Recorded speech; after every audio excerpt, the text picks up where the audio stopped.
Senhoras e senhores, vídeo 145 do canal. Então, vocês já sabem, quem ainda não é inscrito, até porque estou perdendo inscritos, inscreva-se no canal, deixe sua curtida, seu like, compartilhe e me ajude, por favor, a crescer humildemente, com um canal humilde, com uma proposta humilde aqui no YouTube. Então, sem mais delongas, vamos avançar nossa leitura da Bíblia, no segundo livro de Samuel, capítulo 4. Quando Isbosete, filho de Saul, soube que Abner morrera em Hebrom, esvaíram-se-lhe as forças, e todo Israel ficou perturbado. Tinha Isbosete, filho de Saul, 2 homens-chefes de guerrilheiros. Um deles se chamava Baaná, e outro Recabe, filhos de Rimon, o Beerotita, dos filhos de Benjamim, porque também Beerote era contado de Benjamim, tendo os Beerotitas fugido para Gitaim, onde tem peregrinado até o dia de hoje. Ora, Jonatas, filho de Saul, tinha um filho aleijado dos pés. Este era da idade de 5 anos quando chegaram de Israel as novas a respeito de Saul e Jonatas, pelo que sua ama o tomou e fugiu. E sucedeu que, apressando-se ela a fugir, ele caiu e ficou coxo. O seu nome era Mefibosete. Foram os filhos de Rimon, o Beerotita, Recabe e Baanã, no maior calor de dia, e entraram em casa de Isbosete, estando ele deitado a dormir à sesta. Entraram ali até o meio da casa, como que vindo apanhar trigo, e o feriram no ventre. E Recabe e Baaná, seu irmão, escaparam, porque entraram na sua casa, estando ele deitado na cama no seu quarto de dormir, e o feriram e mataram, cortando-lhe a cabeça, e tomaram-na e andaram a noite toda pelo caminho de Arabá. Assim trouxeram a cabeça de Isbosete a Davi em Hebrom, e disseram ao rei: Eis aqui a cabeça de Isbosete, filho de Saul, teu inimigo, que procurava tua morte. Assim o Senhor vingou-se hoje ao rei, meu senhor, de Saul e da sua descendência. Mas Davi, respondendo a Recabe e a Baaná, seu irmão, filho de Rimon e Beerotita, disse-lhes: Vive o Senhor, que remiu a minha alma de toda a angústia. Se aquele que me trouxe as novas, dizendo: Eis que Saul é morto, cuidando que trazia boas novas, eu logo lancei mão dele e o matei em Clag, sendo essa a recompensa que lhe dei pelas novas. Quanto mais, quando homens cruéis mataram um homem justo em sua casa, sobre a sua cama, não requererei eu o seu sangue de vossas mãos, e não vos exterminarei da terra? E Davi deu ordem aos seus mancebos, e eles os mataram, cortando-lhes as mãos e os pés, e os penduraram junto ao tanque em Hebrom. Tomaram, porém, a cabeça de Isbosete e a sepultaram na sepultura de Abner em Hebrom. Então aqui seguimos numa questão de assassinatos por conta própria em nome de Davi, sem ordem de Davi, né? E agora quem morre foi Isbosete. E Davi, assim como no momento anterior, recriminando, né, condenando aqueles que fazem essa vingança, que tomam por livre e espontânea vontade a decisão de matar outros em nome dele, sem que ele tenha sido nem consultado, muito menos autorizado, como condenação, acaba tirando a vida de mais 2 que fizeram mais um assassinato desta maneira. Vamos agora para o segundo livro de Samuel, capítulo 5. Então todas as tribos de Israel vieram a Davi em Hebrom e disseram: Eis-nos aqui, teus ossos e a tua carne. Além disso, outrora, quando Saul ainda reinava sobre nós, eras tu que saías e entravas com Israel. E também o Senhor te disse: Tu apacentarás o meu povo de Israel, e tu serás chefe sobre Israel. Assim, pois, todos os anciãos de Israel vieram a ter com o rei em Hebrom. E o rei Davi fazia aliança com eles em Hebrom perante o Senhor. E ungiram a Davi rei sobre Israel. 30 anos tinha Davi quando começou a reinar, e reinou 40 anos. Em Hebrom reinou 7 anos e 7 meses sobre Judá, e em Jerusalém reinou 33 anos sobre todo o Israel e Judá. Depois partiu o rei com seus homens para Jerusalém contra os jebuseus, que habitavam naquela terra, os quais disseram a Davi: Não entrarás aqui, os cegos e os coxos te repelirão, querendo dizer: Davi de maneira alguma entrará aqui. Todavia, Davi tomou a fortaleza de Sião, esta é a cidade de Davi. Ora, Davi disse naquele dia: Todo que ferir os jebuseus, suba ao canal e fira esses coxos e cegos, a quem a alma de Davi aborrece. Por isso se diz: Nem cego, nem coxo entrara na casa. Assim habitou Davi na floresta, na fortaleza, e chamou a cidade de Davi, e foi levantando edifícios em redor, desde Milo para dentro. Davi ia-se engrandecendo cada vez mais, porque o Senhor Deus dos exércitos era com ele. Irão, rei de Tiro, enviou mensageiros a Davi em madeira de cedro e carpinteiros e pedreiros, que edificaram para Davi uma casa. Entendeu, pois, Davi que o Senhor o confirmara rei sobre Israel, e exaltar o reino dele por amar o seu povo Israel. Davi tomou ainda para si concubinas e mulheres de Jerusalém, depois que viera de Hebrom, e nasceram a Davi mais filhos e filhas. São esses os nomes dos que lhe nasceram em Jerusalém: Samua, Sobabe, Natã, Salomão, Ibar, Elisua, Nefeg, Jafia, Elisama, Eliadá e Elifelete.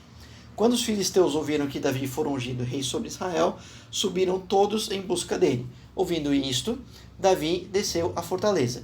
Os filisteus vieram e se estenderam pelo vale de Refaim, pelo que Davi consultou ao Senhor, dizendo: Subirei contra os filisteus? Entregarmos-as nas mãos? Respondeu o Senhor a Davi: Sobe, pois eu entregarei os filisteus nas tuas mãos.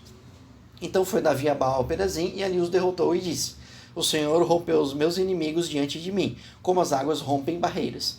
Por isso chamou o nome daquele lugar Baal-Perazim. Os filisteus deixaram lá os seus ídolos, e Davi e os seus homens os levaram. Tornaram ainda os filisteus a subir, e se espelharam pelo vale de Refaim. E Davi consultou ao Senhor, que respondeu: Não subirás, mas rodeia-os por detrás, e virás sobre eles por defronte dos balsameiros.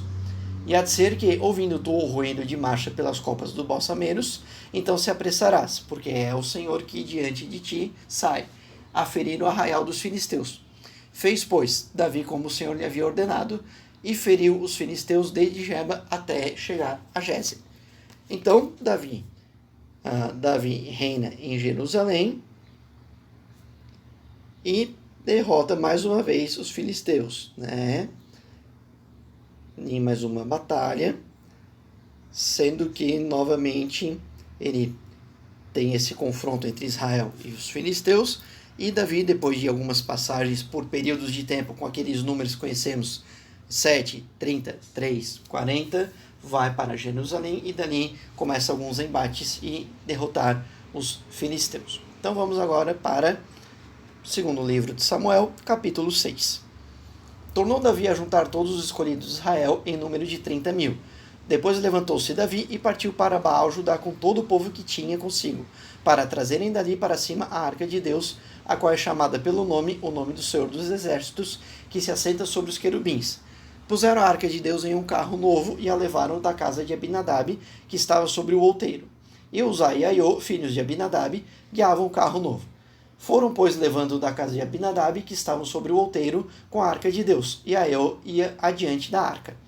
E Davi e toda a casa de Israel tocavam perante o Senhor com toda sorte de instrumentos de pau de faia, como também harpas, saltérios, tamboris, pandeiros e símbolos.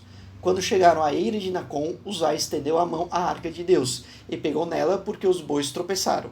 Então a ira do Senhor se acendeu contra Uzá, e Deus o feriu ali. E Uzá morreu ali junto à arca de Deus. E Davi se contristou porque o Senhor abrira o rotura em Uzá, e passou-se a chamar aquele lugar Pérez Uzá, até o dia de hoje. Davi, pois, teve medo do Senhor naquele dia e disse: Como virá a minha arca do Senhor? E não quis levar a arca do Senhor para a cidade de Davi, mas fê-la entrar na casa de Obed-Edom, o Gitita. E ficou a arca do Senhor 3 meses na casa de Obed-Edom, o Gitita, e o Senhor o abençoou e a toda a casa. Então informaram a Davi, dizendo: O Senhor abençoou a casa de Obed-Edom e tudo quanto é dele, por causa da arca de Deus. Foi, pois, Davi, e com alegria fez subir a arca de Deus, da casa de Obed-Edom, para a cidade de Davi. Quando os que levavam a arca do Senhor tinham dado 6 passos, ele sacrificou um boi e um animal cevado. E Davi dançava com todas as suas forças diante do Senhor. E estava Davi cingido de um éfode de linho. Assim Davi e toda a casa de Israel subiam, trazendo a arca do Senhor com júbilo e ao som de trombetas. Quando entrava a arca do Senhor na cidade de Davi, Mical, filha de Saul, estava olhando pela janela. E vendo ao rei Davi saltando e dançando diante do Senhor, o desprezou no seu coração. Introduziram, pois, a arca do Senhor e a puseram no seu lugar no meio da tenda que Davi lhe armara.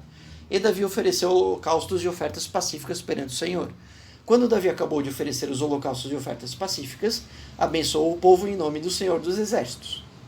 Depois, repartiu a todo o povo, a toda a multidão de Israel, tanto a homens como mulheres, a cada um bolo de pão, um pedaço de carne e um bolo de passas. Em seguida, todo o povo se retirou, cada um para sua casa. Então Davi voltou para abençoar a sua casa. E Mical, filha de Saul, saiu a encontrar-se com Davi e disse: Quão honrado foi o rei de Israel, descobrindo-se hoje aos olhos das servas de seus servos, como sem pejo se descobre um indivíduo qualquer. Disse, porém, Davi a Mical: perante o Senhor que te escolheu a mim de preferência a teu pai e a toda sua casa, estabelecendo-me por chefe sobre o povo do Senhor, sobre Israel, sim, foi perante o Senhor que dancei, e perante ele ainda hei de dançar. Também ainda mais do que isso me envelhecerei, e me humilharei aos meus olhos, mas das servas de quem me falaste, delas serei honrado. E Mical, filha de Saul, não teve filhos até o dia de sua morte. Aqui então a passagem onde Davi vai em busca e traz de volta a Arca de Deus, né, para que ela volte a ser totalmente do povo de Israel na terra do rei e traga bênçãos. No meio do caminho teve um problema, ele parou, deixou em uma cidade por um tempo e agora, depois de passar, o povo ter sido abençoado naquele momento, ele volta para a sua cidade com a arca, porém uma de suas mulheres, né, Mical, ficou de mal com ele, né, recriminou essa atitude, virou-se contra ele e até a sua morte não teve filhos e filhas de Davi, talvez incluindo não só essa recriminação que ela teve para com Davi, mas também acho que o fato, é só um achismo, tá, gente? O fato de ela ser filha de Saul, que também foi contra as ações e a relação para com Deus, pode ter caído numa maldição de não ter filhos até o dia de sua morte. Certo, gente? Então, nossa leitura era essa. Novamente, de forma humilde, peço inscrições, likes, comentários e compartilhamentos para me ajudar a crescer aqui no YouTube. Perfeito? Qualquer sugestão, também estamos à disposição. Então, nos vemos no vídeo de amanhã. Até lá!